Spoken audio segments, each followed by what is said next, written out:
Oke. 1, 2, 3. Halo semuanya. Di sini kita mau menjelaskan atau mempresentasikan hasil dari diskusi kelompok kami mengenai perancangan robot tangan sederhana.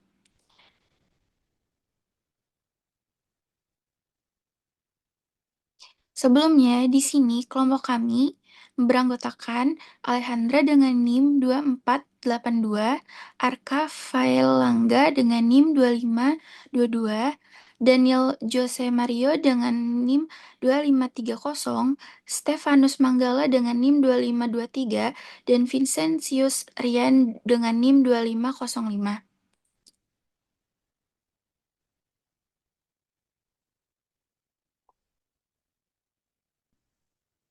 Pengumpulan data. Di sini kelompok kami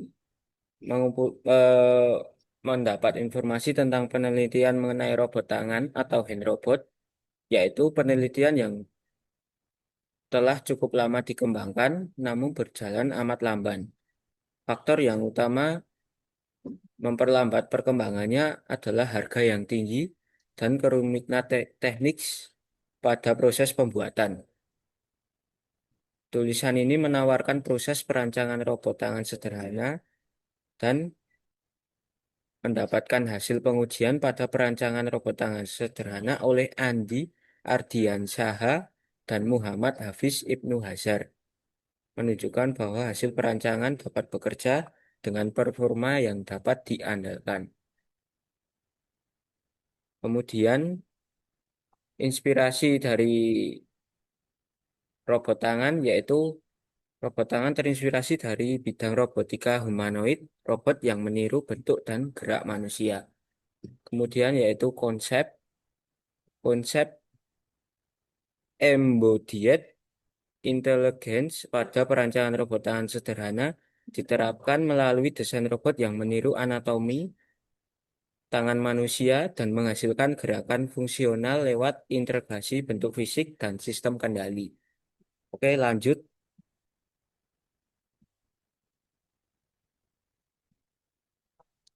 Untuk slide selanjutnya, eh, robot lengan atau hand robot merupakan bentuk sederhana dari sistem mekanik yang dibuat untuk meniru cara kerja lengan manusia. Robot lengan sederhana sendiri memiliki struktur yang unik dan kompleks, yaitu ada beberapa part yang akan dijelaskan pada PPT ini, diantaranya otot akuator atau motor servo, di mana eh, otot aktuator ini berfungsi seperti otot bisep dan trisep pada manusia, yang nantinya akan menghasilkan gerakan utama, yaitu kontraksi dan relaksasi. Biasanya terjadi di jari-jari dan sendi. Kemudian, ada juga otot penghulu atau tendon, atau yang biasa disebut juga tali penggerak. Otot ini berperan seperti urat atau tendon manusia yang menggundungkan otot dengan tulang yang terbuat dari nilon atau plastik. Kemudian ada otot penghubung juga yang biasanya menggunakan tali penggerak, berfungsi sebagai tulang dan sendi untuk menjaga bentuk serta kestabilan gerak yang biasanya dibuat dari plastik hasil cetakan 3 dimensi.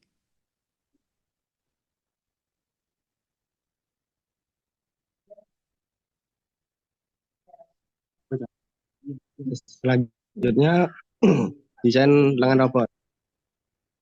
Untuk komponennya yaitu pemasangan motor servo sebagai penggerak jari, tali penghubung yaitu benang nilon yang menggerakkan jari-jari, dan struktur penopang antara telapak tangan dan sistem kontrol. Selanjutnya untuk fungsi dan peran. Yang pertama menjadikan tempat pemasangan 5 servo masing-masing menggerakkan 1 jari. Yang kedua menjadi rumah bagi sistem tali penggerak. Untuk yang terakhir menyediakan ruang sirkuit kontrol dan kabel penghubung ke Arduino. Untuk material dan proses dibuat menggunakan plastik ABS, dibentuk dengan teknologi 3D printing untuk presisi tinggi dan robot ringan.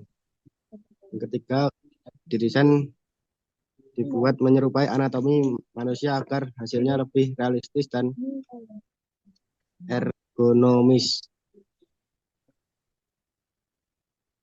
Untuk yang selanjutnya yaitu tata letak. 5 motor servo dipasang sejajar dalam struktur lengan. Untuk benang nilon dikaitkan ke jari melalui lubang kecil di pergelangan.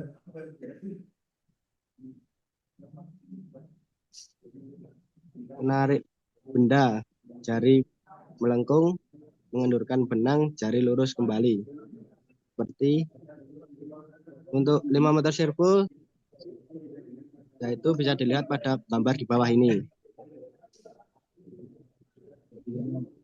Jadi lengan berfungsi sebagai pusat transmisi gerak dari perintah elektronik ke pergerak fisik jari.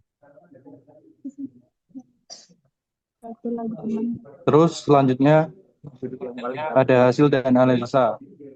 Setelah proses perancangan selesai, dihasilkan robot tangan sebagaimana ditampilkan pada gambar 12. Di gambar di samping, pada gambar tersebut tampak robot tangan secara keseluruhan dengan ukuran yang dibandingkan dengan ukuran keyboard. Bagian jari-jari tangan dan lengan serta tata letak motor servo di dalamnya. Terdapat 2 jenis pergerakan dari setiap jari-jari robot tangan, yaitu pergerakan melengkung dan pergerakan lurus. Selain itu, pergerakan jari bisa dilakukan secara cepat dan lambat. Berikut analisis desain. Mekanisme pergerakan robot melalui tombol keyboard dibandingkan pada tabel 1 hingga tabel 3. Jadi pada pergerakan jari melengkung, pada ibu jari menggunakan tombol keyboard Q, jari telunjuk menggunakan keyboard E, jari tengah menggunakan keyboard T, jari manis menggunakan keyboard U, dan jari kelingking menggunakan keyboard O. Pada pergerakan jari lurus, ibu jari menggunakan keyboard W, jari telunjuk menggunakan keyboard R, jari tengah menggunakan keyboard Y, jari manis menggunakan keyboard I, dan jari kelingking menggunakan keyboard P. Terus untuk intensitas, pada intensitas cepat menggunakan keyboard F, di mana jari bergerak melengkung atau lurus dengan cepat. Terus pada intensitas lambat menggunakan keyboard S, yang di mana jari bergerak melengkung atau lurus dengan lambat.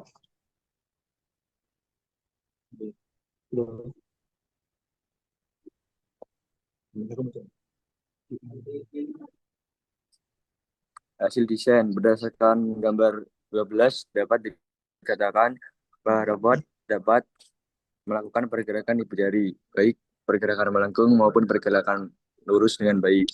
Pergerakan yang dilakukan adalah pergerakan dengan intensitas cepat.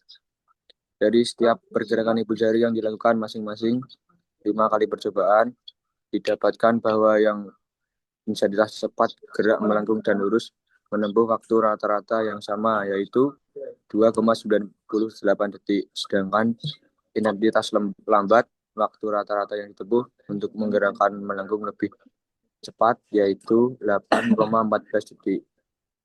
Dibanding dengan gerak lurus yang menempuh waktu rata-rata 8,48 detik.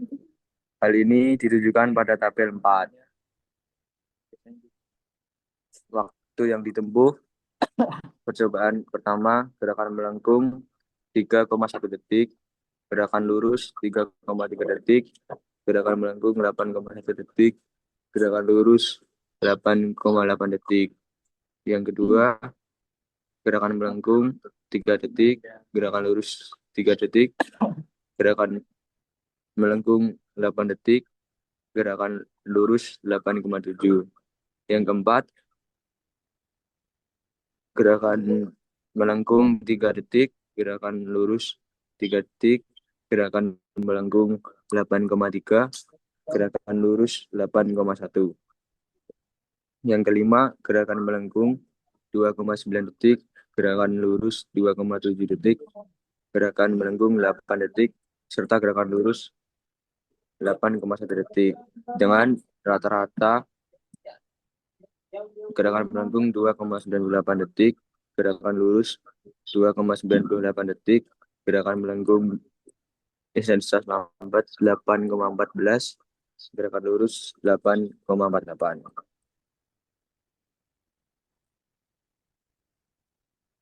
Kesimpulan dari perancangan robot tangan, hasil perancangan dan pengujian menunjukkan bahwa robot tangan berhasil dibuat dan berfungsi dengan baik. Mikrokontroler Arduino mampu mengendalikan sistem secara andal. Pergerakan jari, baik individu maupun kombinasi, dapat dikontrol dengan akurat melalui keyboard, termasuk variasi kecepatan pergerakan.